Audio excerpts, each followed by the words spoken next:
Stuck between a libertarian and a Republican. Welcome to Publitarian Podcast.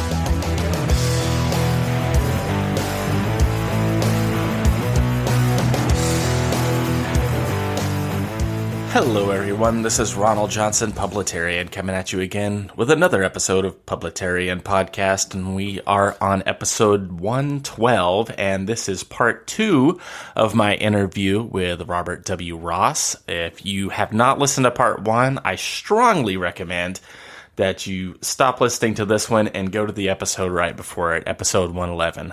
Robert Ross is a science fiction and fantasy author, and where we had cut the interview, we were just talking about our favorite whiskeys and alcoholic spirits. Case in point, the Publitarian drink of the day is a Japanese single malt called the Shin. And without further ado, here comes part 2 of that interview with Robert W. Ross. Enjoy.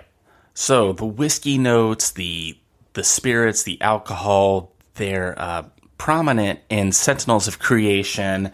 The main character has his favorite whiskey that he likes, and then also in Paradigm 2045, the captain has a favorite whiskey brought to her. So I thought that'd be a good part to dovetail into Paradigm 2045 and tell us what that's about. Yeah, so Paradigm 2045 came to me while I was in the middle of Sentinels, because why would I want to ruin my life by starting another series while I was struggling with the first one? And it came to me with one sentence, which is different than the paranormal romance, which came to me differently, and I think we'll touch on that eventually. But it came to me with a question: What if splitting the atom created a doomsday clock for a galactic community because of a society becoming a species of interest? So Paradigm 45 is set, obviously, in the year 2045. We split the atom at Trinity in 1945. So the basic premise is that there are others out there, more advanced societies, and they watch for sentient beings to split the atom, because it'd be pretty obvious to know when that happens, because it's kind of a big event. Right. And then those societies are given 100 years to develop FTL, faster than light travel, because in the duration of this larger galactic community, they've determined that every time a species splits the atom but doesn't learn how to leave the confines of its own solar system, within 100 years, they inevitably become warlike, because they have to fight for resources on their home planet. And then when they eventually do develop FTL, they export that violence to the galaxy. So much better to just give them 100 years to get their stuff straight. And if they don't, develop a pathogen and kill the sentient life, and then let the next sentient race develop as it might or might not on that planet.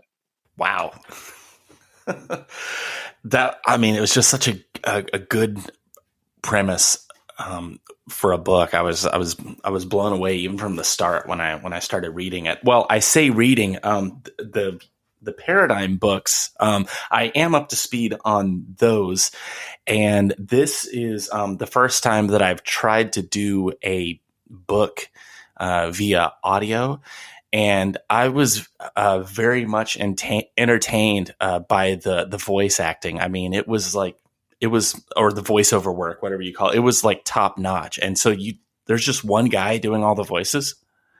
Yeah, that's my good friend and creative partner, Nick Podell. So he and I have been working together for almost 10 years. And you said you listened to both books, both Trinity, yes, or both Paradigm books? Yes. Because that one just came out, so you must have been cranking through Humanity's Promise, because that was a tome. That was almost 23 hours of audio. Yep. No, a lot of my job is driving. So if I do have the opportunity, I can crank through one pretty quick. But I've really enjoyed that series, and the way he can, free plug for Nick, I guess, the way he can just bounce from voice to voice. I mean, that was just really impressive. Yeah, so Nick's an interesting cat in that I will plug him, he'll hate it because he's super super humble. He also is like booked up for the foreseeable future. So the last thing that I think he wants is more work. Um, but because he's that good. So you have narrators and then you have voice actors, and he's just really gifted. And I was actually worried because Paradigm has about 12 different distinctive accents in it because it's set. Um, Part of the plot is gathering together this crew for Earth's first starship to demonstrate FTL, so we don't get exterminated. And the characters, are from the main character is Kenyan, and she's obviously from Kenya because that's where Kenya is. And then there's people from Norway and Ireland and all pretty much all over the globe. Um, and then in Humanity's Promise, the sequel, I added another 6 characters that were from Israel and from Lebanon and some other places. Let's not forget AI and robots and everything else. And then there's the HAL 9000 voice, yeah, which is what we use. So I when we do our prep, I give him YouTube videos of clips of voices that I think will be good for the characters. I give him background on all the characters, and then we work through it. And since we've been together so long, I literally hear his voice performances in my head while I'm writing, and then I kind of express that to him in my prep material for him as he starts to work through the books. So he then goes through the entire book and highlights each character and figures out the voices for him. We vet the voices, and then the magic part from my perspective is that he can jump between them because my books are really dialogue heavy. The way I describe it is, if I'm dating myself, but there was a show called Moonlighting in the 80s with Sybil Shepherd, Bruce Willis, right? And Bruce Willis, yeah. And Vaguely remember that. The call to fame for that show was that the scripts were the thickest scripts of any television show being filmed because it's so much rapid fire dialogue, and there's a lot of that in my books, a lot of banter. And so he could be in a room with 5 characters in his head, jumping between all of them. And you don't have to read the book because you know which character's talking.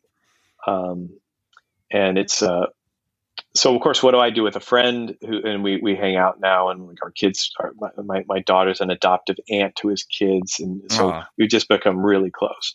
So of course, how guys demonstrate their love for each other is, of course, I torture him. Yeah, ripping on each other. Yep.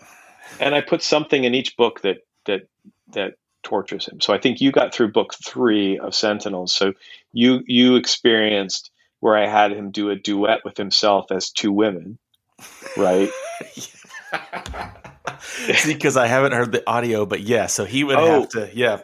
I did the audio of Paradigm. I've not done the audio of Sentinels, but now that you've told me that, I do have Audible credits. I think I need to go back and just... Yeah. So I had him perform the scene from White Christmas where the 2 sisters dance and sing to each other. And one was singing as an Irish or the Scottish woman from the 1300s, and another one is just an American.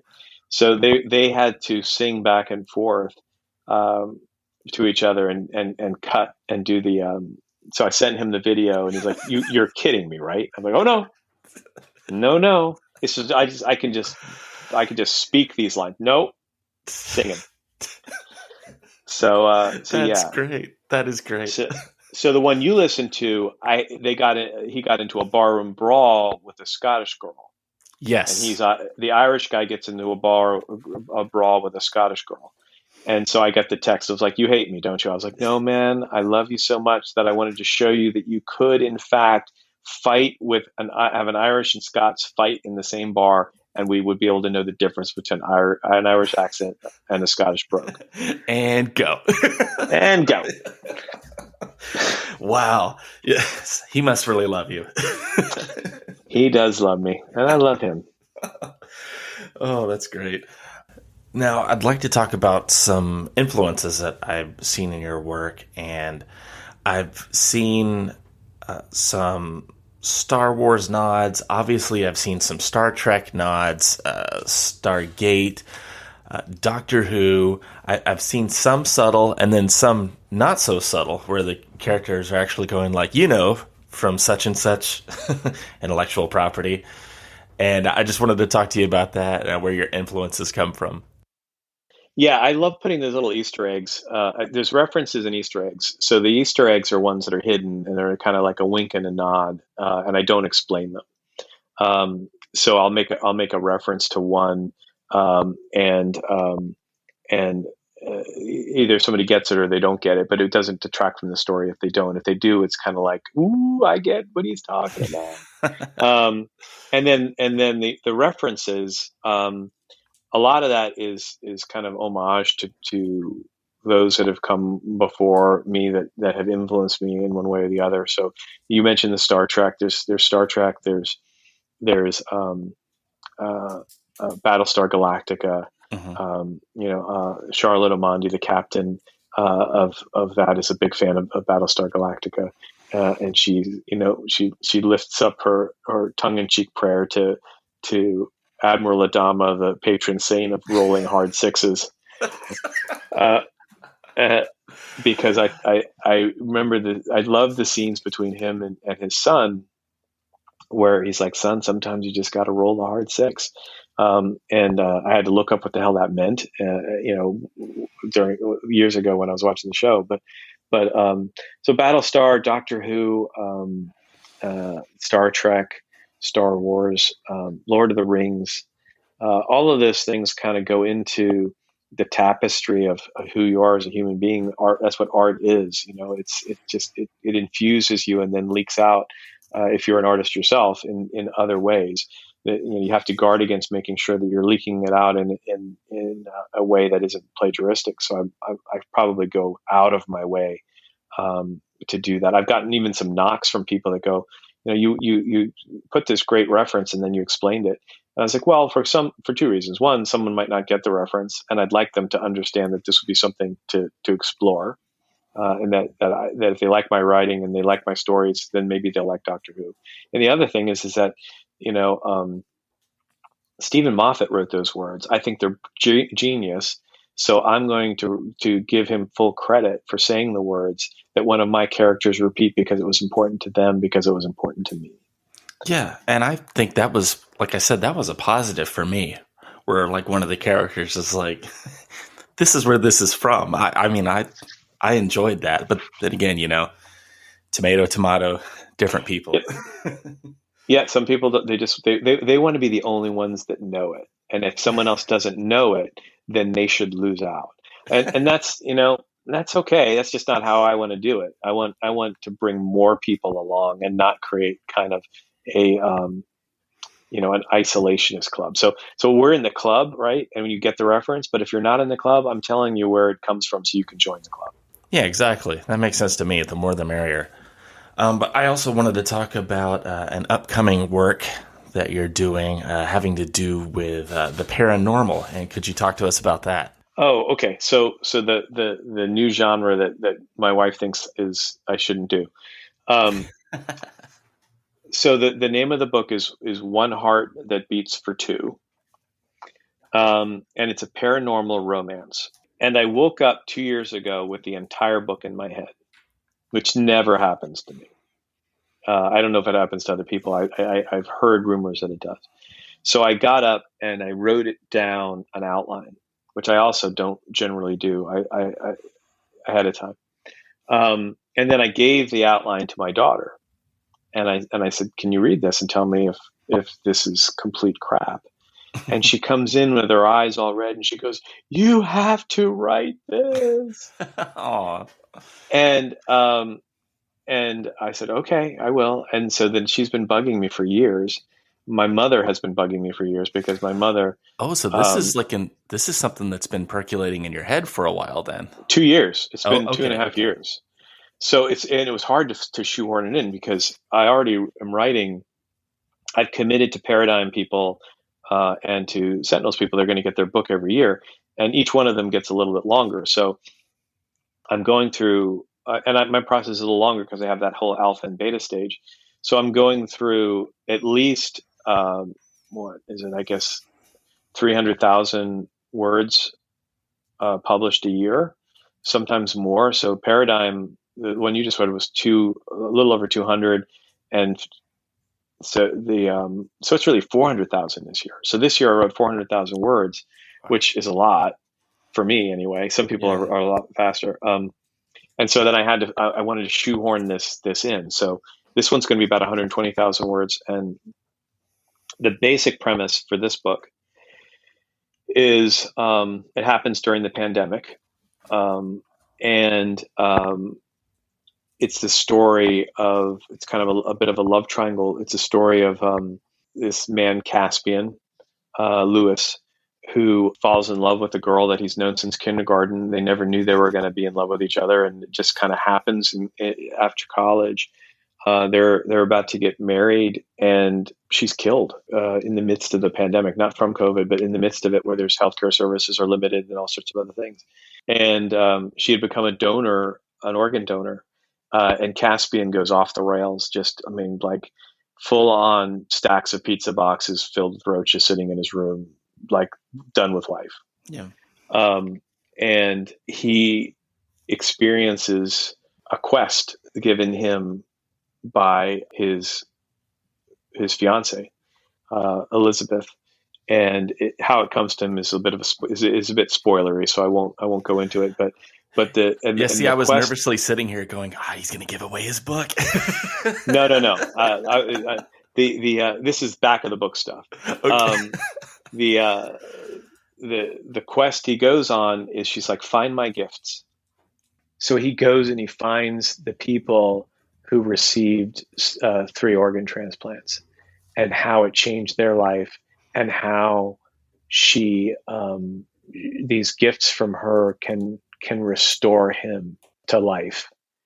So it's really one of those things, not to get kind of preachy on it, but it's one of those things. If I were to put the big thing in an arc, it's that even the most horrible tragedy, God can work out to good for people that love Him. Mm-hmm. And that's kind of the big arc. And it's like in all my other works is I'm not really evangelical in terms of they're not Christian works, but they have Judaic Christian thematics in them.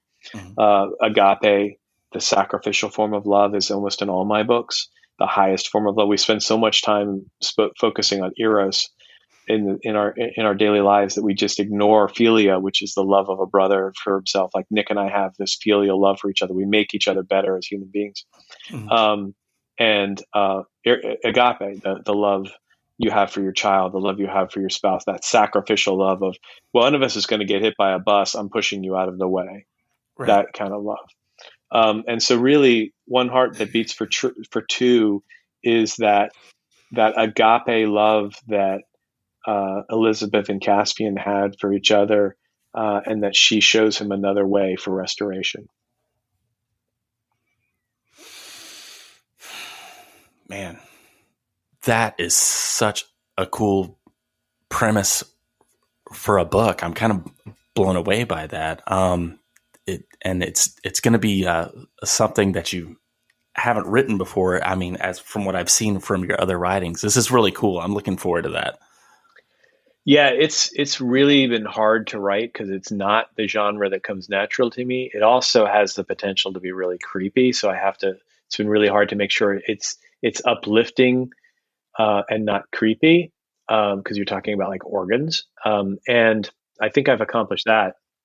And then it's been painful. I mean, I've literally broken into tears a couple of times writing this book. And there's enough darkness in the world, and and I've written about this in my author's notes. I'm not going to write Game of Thrones, especially that last season. I'm not going to do that because there's enough darkness in the world. So I want to make sure that people that are listening to this or read the back of the book when it comes out, that it's the book ends in triumph. And I'd like to think that all my books end in triumph. That doesn't mean that there's not sadness, there's not death, there's not tragedy, but there can be triumph in tragedy. And I think that that sacrificial agape portion of love that's in a lot of my books. That's part of that whole triumph. So I think that this will be no different. This it should end in triumph. I don't know how it's going to end in triumph yet, but I have a pretty good idea.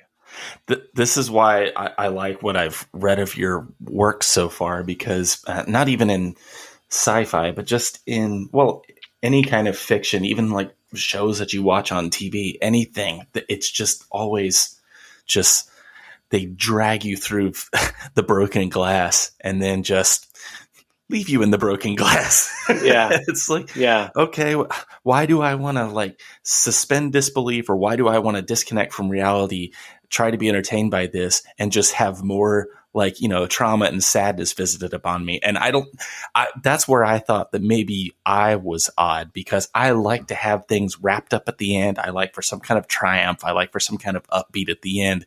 And it seems like so much media that we consume isn't like that. And so that's one of the things I like about your works. Yeah, I mean, you and I are similar in that. I mean, and you don't have to. It doesn't have to be saccharine. So I think. Oh yeah, no. Obviously, Blade Runner is one of my favorite movies, and I tout it in almost all my books, one way or the other. Even the ship in Paradigm is the TSS Blade Runner, right? And how that movie originally was going to end was with an ambiguous ending. Of an elevator door closing, and you don't know whether the main characters survive or they don't survive, right? And then the Hollywood ending was they drove off happily ever after, which I thought was horrible. So ambiguity is good, but leaving you amidst sorrow in broken glass, or having just plunged the knife into Danny Targaryen for reasons, because reasons, yes, is not how I want to spend my time. So I don't want to make other people spend it in a way that I wouldn't want to spend it. So there's the spoiler. Triumph is usually at the end of every Robert Ross novel. Oh, we appreciate that. We appreciate that spoiler. Where can my listeners find out more about you? Website, social medias, whatnot? So they can find me on Facebook at Ross Author, one word, because for Facebook doesn't let underscores. Instagram is Ross Author, Ross_author. My my personal publishing company is Spartamac.com, SPARTAMAC.com. You can get everything there, including some unreleased audiobooks and posters and things like that. And then my audio publisher is Podium Audio, and they've got a lot of other great authors there too. But all of those places you can get me. But most often people are connecting with me. And Patreon. You have a Patreon. Okay. Shameless you gotta plug that, for, dude. Yeah, no, plug it. Shameless plug for Patreon. Now, I use Patreon a lot because it allows me to say things I can't really say in just wide open places. Mm-hmm. So to compensate for the fact that I'm not really shilling for people to give me lots of money through Patreon, is that there's even a dollar tier. So the tiers are as low as $1, so that if you just want to be able to get the behind the scenes stuff, you can sign up for Patreon. It's under my full name, Robert W. Ross. So it's Patreon/Robert W. Ross. And I put all sorts of cool stuff there that has to be behind a paywall, like some of Nixamide bloopers, some of our work together we're trying to figure out how to do voices. I also post prologues to all the books there, which because of contractual reasons, I can't really do on the wider internet, but I can do behind a paywall because it can't be shared. So for $1, you can join Patreon and see all that good stuff. And for a lot more than $1, you can have a character developed for yourself, which has been fun. Yeah, okay, I'm interested.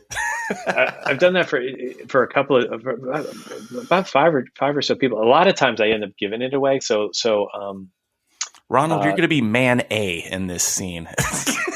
Yes, standing behind this bush. No, it's not. No red shirts. That's part of the deal. But since you read Humanity's Promise or listened to it, you know the character Kieran Lokes. Yes. So Kieran, I met his dad through him reaching out to me and just telling me how much his books meant to him, and now his kids were reading it. So Kieran is a former military person in Britain, or not Kieran, his dad is a former military person in Britain, and he's a dad to 3 special needs kids. So already double hero in my book. Right. So Kieran lost his legs and some of his fingers to meningitis when he was a child, and always has a dream of being an astrophysicist. So I told his dad, I said, how about I put Kieran in my next book as an astrophysicist on a starship with bionic legs? And his dad was like, "Oh my gosh, he would love that." So now you have the backstory. You know all that Kieran does in this story. Yeah. Right? Oh, that's so cool. So I mailed him a beta copy of the book like in the summer, and his dad filmed him opening it. And there's a chapter that's his name, so Kieran Lokes. And Lokes isn't his last name. I did an anagram of his real last name. Right. And that's on my Instagram too, is that his dad wanted me to post it of him opening the book. So for adults with money, they want a character that they want to honor. Like I've had somebody do their grandfather, and I told a story about their grandfather and slipped it into the book because he helped build the Titanic and something else. But when I run into people that I think are just living amazingly heroic lives, I like to slip them in. There's a gal named Grace who is in my one of my Sentinels book. She's got type 1 diabetes, and her mom is a friend of a friend and was doing a bike ride, and Grace had mentioned why she was doing the bike ride, and she's like, "I just want them to cure this disease." And I said, and her aunt was like, "Because that way you won't have to deal with it." She's like, "No, it's not about me. I just want my mom to be able to get a good night's sleep because she wakes up worrying about me." I'm like, "Bah! You get a character." Yeah. Oh my gosh. Yes. You get a character. So Grace got written into Sentinels of Creation. And so when I run into these people, these heroic people, I just gotta put them somewhere. And I just love writing about them and putting them in places. And then for whatever reason, they seem to love it. So they love reading about their namesakes, and it's just a lot of fun. No, that's great. That is so cool. Well, dude, this has been great. Any final thoughts for us? No, I went longer than you normally want, so I apologize for all the extra editing. But No, I enjoyed it. This was a great convo. So that was you maybe do it in different parts. There you go. So you don't have to force someone to listen to us yammer on for an hour. I could split it up. If it were a cash grab, I could really. if only, right? Podcast 2 will be. Oh, that's great. No, Robert, this has been great. Thanks so much for coming onto the podcast. Absolutely. Thanks for having me.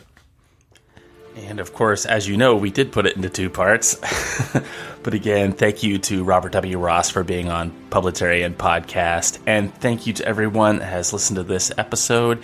If you want to reach out to me, you can. I am Publitarian at protonmail.com. I am on all of the social medias. Just look for my name, either Ronald Johnson or Publitarian. And we will see you guys again on next episode of Publitarian Podcast. Thanks a lot.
You've been listening to Publitarian Podcast. Copyright 2021.